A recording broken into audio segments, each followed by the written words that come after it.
Hello everybody and welcome back to another video. Today we'll be taking a look at the GT-1030, a card that certainly does exist, doesn't it? Have you ever used or heard about one? They can certainly work, but you usually have much better options than other cards. But there's no point in being defeatist just yet. Let's dive right in and see what makes this card the way it is. The 1030 released on May 17th, 2017 under the 14nm Pascal architecture as a kind of budget-friendly option to get you off of bad integrated graphics.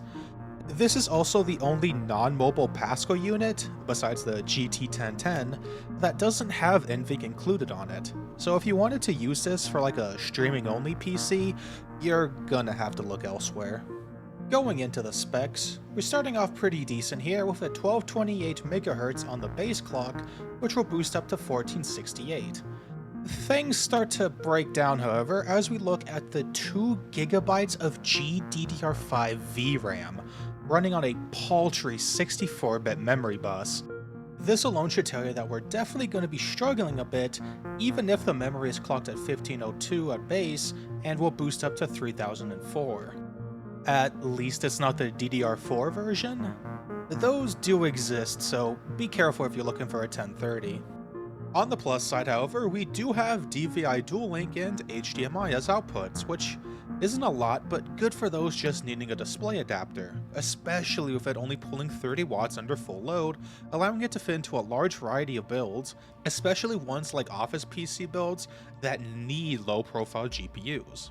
With a launch price of $79, this wouldn't seem like a terrible deal until, you factor in literally any other card, like maybe Intel Arc or the various ones available for very, very cheap on eBay. For example, this R5 430 for only $11, which, while not as powerful on paper, is still a full $68 less for a glorified display adapter. Or maybe like an Intel Arc A310, which for only $30 more, grants a lot more power in a similar wattage. But we've got it, so we might as well benchmark it, huh? Let's see how the graphics card that 0.42% of Steam users got works out in some games, shall we? Starting us off with some synthetic benchmarks, Firemark seems to start off pretty alright with a decently solid 3588 for our score. Granted, this is nearly half the score of the GTX 670 we reviewed in the last video, and that was released nearly 5 years before. While the power efficiency is definitely better, it's just good to keep in mind the relative performance we're going to see from here on out. The time spy is even more egregious, scoring just a little bit over 1000. 1440p for anything but the simplest of titles should just not be attempted with a card like this one, and as we'll see, even 1080p can be a little too much to handle at times. Going into the gaming benchmarks with something decently lightweight, Golf with Friends is simple enough to run perfectly fine on this card regardless of graphical preset. Maxing out our settings at 1080p Ultra, we're running a very solid 94 FPS average, with lows of 49 and 5. More cluttered maps could cause dips into the 60s, but overall frame times were actually pretty stable throughout. Given the game's nature, FPS isn't a giant concern, but you still have a lot of options to tweak for a buttery smooth experience. You'll have a good time knocking around your friends with this one. Next up is Battlebit Remastered, and already we're seeing the limitations of this card's capabilities. 1080p low settings, we only average about 107, with lows of 47 and 8. The frame times can be pretty janky at times, fluctuating anywhere from the 120s to the mid-80s, depending on area and lobby size. Given how fast a firefight happens, these fluctuations can definitely throw you off your game. I would blame this on the terrible memory bus, since even with settings this low, we're right up against that VRAM limit. I wouldn't recommend it, but in a pinch, it'll work. Deep Rock Galactic, while usually being pretty easy to run, does stress out the 1030 enough to make you decide between graphical settings and a smoother frame rate. Starting off with 1080p medium preset, we're averaging a pretty good 98 FPS here, with lows of 61 and 28. This is definitely playable and you'll have a good time, but if you don't like the frame dips down to the 60s, that is where the low preset will have us covered.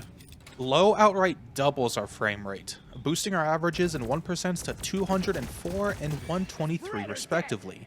For some jagged edges, having a buttery smooth experience more than makes up for it, especially since we don't really have to use FSR to smear Vaseline across our screen to gain such performance uplift. Deep Rock Galactic is thankfully very playable, and you've got your pick between frame rate or visual fidelity. The limitations of the card really start to hinder us here when we reach No Man's Sky, as to reach even a decent average we've had to take major visual sacrifices. Just to reach our 34 average here, we're running at 768p, standard settings, with FSR set to ultra performance. Even then, we had some abysmal lows of 16 and 1, meaning we'll see some pretty frequent slowdown, especially with busier areas such as spaceports and larger bases. With how bad this game is chugging, you're much better off in picking a different GPU than a 1030 trying to play this game. Deus Ex Mankind Divided is also too hard for this card to handle without sacrifices, although handles it much more gracefully. Shifting down to 768p low settings and exploring the main hub city, we're seeing an average of 69 FPS with lows of 47 and 31. Despite the frame rate dipping down into the 50s at times, the frame times themselves actually were decently smooth throughout, leading to a nice playability despite not having great visual fidelity. Overall, despite it not being a great experience, you could actually play Deus Ex with a 1030 and have a mostly enjoyable time. Black Mesa is also one that taxes the little 1030 pretty heavily here.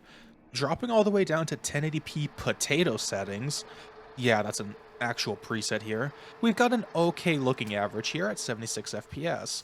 The lows here, 55 and 29, seem alright too, but don't let that fool you. The frame times are kind of all over the place while exploring Zen. We could see upwards of 100s and dips down into the 60s and 50s depending on the scenery. Given that we're at the lowest of graphical presets for this game, that means we're going to have to take a chunk out of our render resolution to help out with the stuttery mess. It's trying its best, but it's pretty awkward to play like this. If you were forced to, it's possible, but it's very much not a recommended experience. Dying Light is a game that released a couple of years before the GT-1030, but also definitely has its fair shares of struggles running on it. While we run around the rooftops at 1080p best performance, we get a pretty solid 58 FPS average here.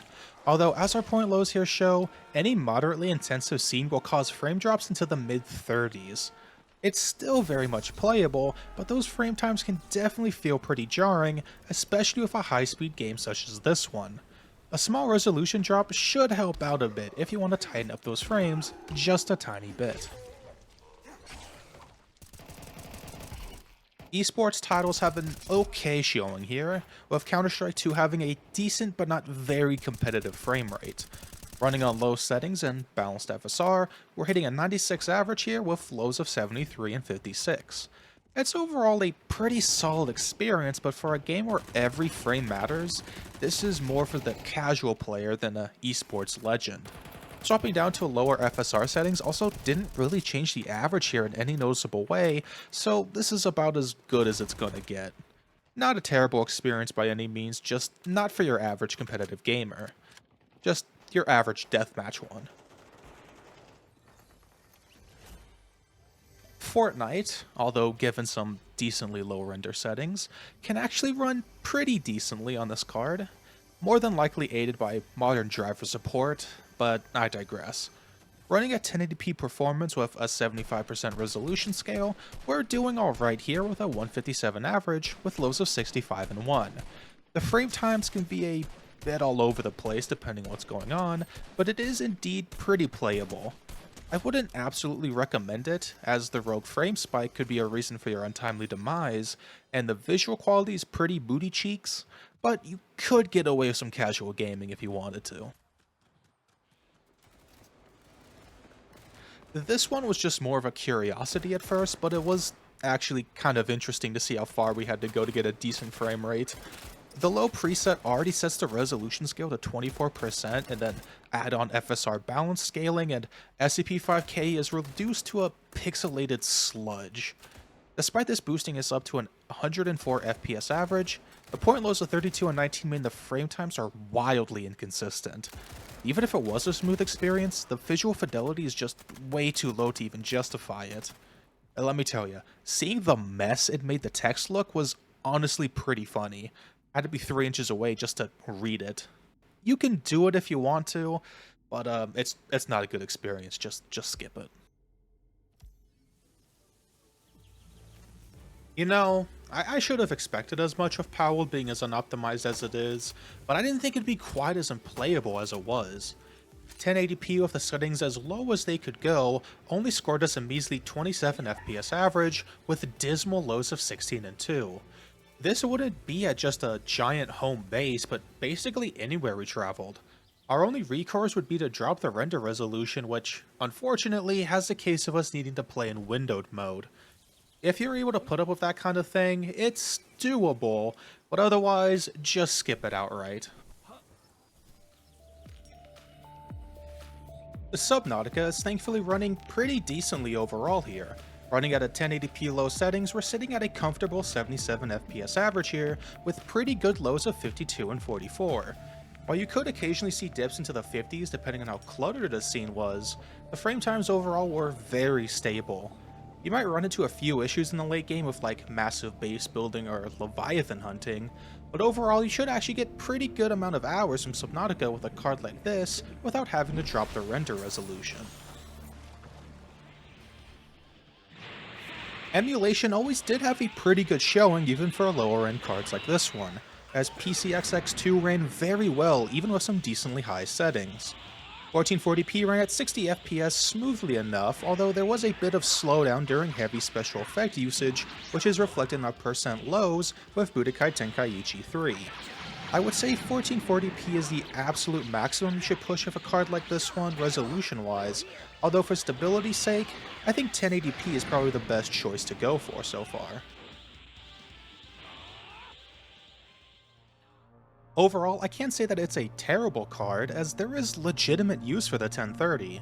For those who have a strict power budget or need a low form factor card to stick it to an office PC, this could be an actual option. It's just that comparatively, it's in that awkward place of jack of all trades, but really master of none. Need only a display adapter? There's cheaper options and ones with more ports. Want to get into some budget gaming? There's better options that are also potentially cheaper if you go through the secondhand market. Then again, with the advent of Windows 11 on the horizon, having current driver support would be a legitimate thing to consider for cards like this. If any of you have first-hand experience using a 1030, leave a comment below. I'd love to know why you used it or what kind of games you were playing on it. I would like to thank you all for watching to the end of the video, I really appreciate it. If you like what you saw, I've got various other GPU videos available to check out. More videos will be on the way momentarily, so be sure to stay tuned. Have a good day, and I'll be sure to see you all next time.